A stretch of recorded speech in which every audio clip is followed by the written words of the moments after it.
The Orruks are the giant-skinned, muscle-bound brutes of the mortal realms.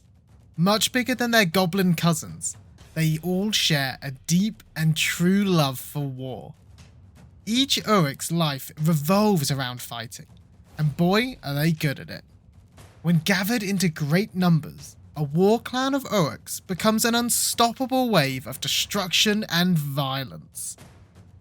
For those who take a little bit of a closer look at Orruk society, if such a thing could exist, you can find 3 distinct subtypes of the Orc menace. Whilst their god Gork is one being, they sometimes will split into 2 to have fight with someone worth having a scrap with.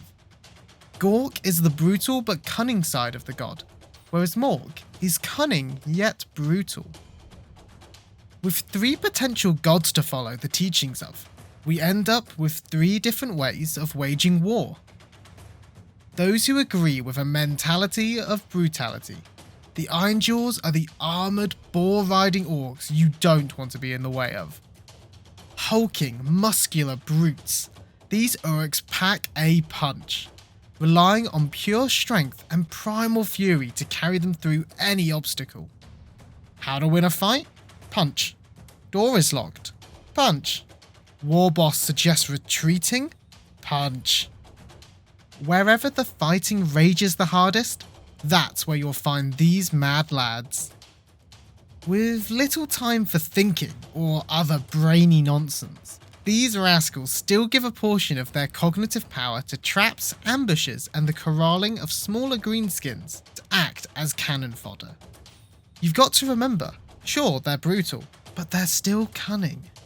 When these plans fail or prove to be more effort than they're worth, they've still always got the old reliable plan of charging headfirst at the enemy to fall back on. The metallic armour and weapons of the Ironjaws are where they get their name, salvaging their enemy's equipment and mashing it together to create more orc-sized instruments of war.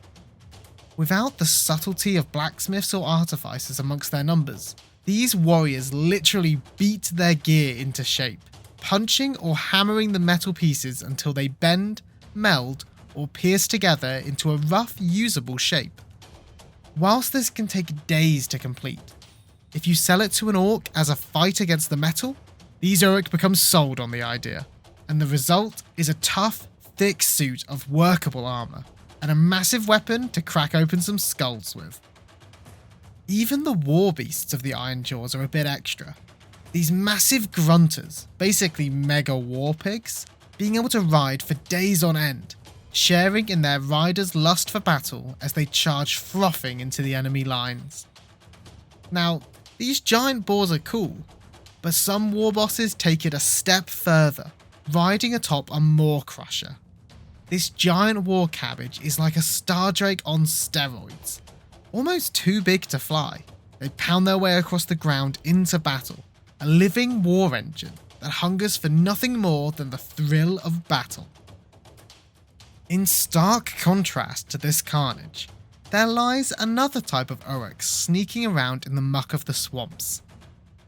Rather than opting in on brute force and ignorance, these Orruks who take Mork's teachings to heart save their savage nature for just the right time. The Cruel Boys prize deviousness more than strength, seeing that an underhanded victory is still technically a victory. I suppose it works out for them then, that they specialise in these sneaky manoeuvres. A concept that might earn you a good thumping amongst the Ironjaws, the Cruel Boys promote the idea of hard thinking. It is thought that not only does a good plan help you achieve victory in the coming battle, but it also makes sure you get your mitts on the best spoils. After all, there's nothing worse than burning a hut down and finding out it was full of the best grub, or letting the gits you're fighting sneak away from you with the shiniest gubbins. Whilst these may seem like grot tactics, anyone who makes a comparison between the Cruel Boys and their goblin lessers will soon find out how it feels to have a poisoned knife shanked between your ribs. Whilst they employ sneaky tricks, they are still Orruks, and they still pack a punch worthy of Gork. It's not that they're weak or cowards, they just believe that a fair fight is something that happens to other, more stupid people. To a cruel boy, dying because you wanted to have an honourable fight is just outright dumb, when instead you could win completely and crush your opponent, and then move on to the next fight in Mork's glory. Living in dank swamps, these Urruks have had to learn to live amongst the various beasts and monsters of Gur, taking some into battle with them. One of the greatest of these beasts are the Sludge Rakers, massive monsters with lanky arms strong enough to tear a Stormcast in two. The beast is covered in rot and noxious slime, its scent disorientating, and its sharp talons coated in these toxic gunk.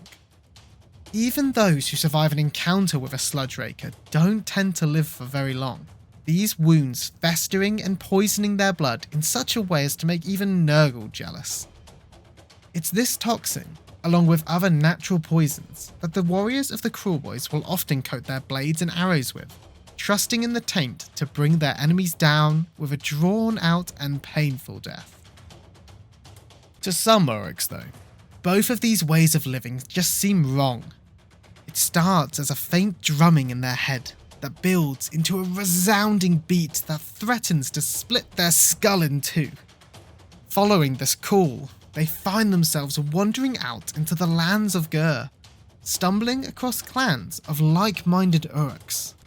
Removing their armour and discarding their old weapons of steel and iron, the Bone Splitter clans reject modernity and embrace nature, trusting in the old ways to bring honour to Gork and Mork.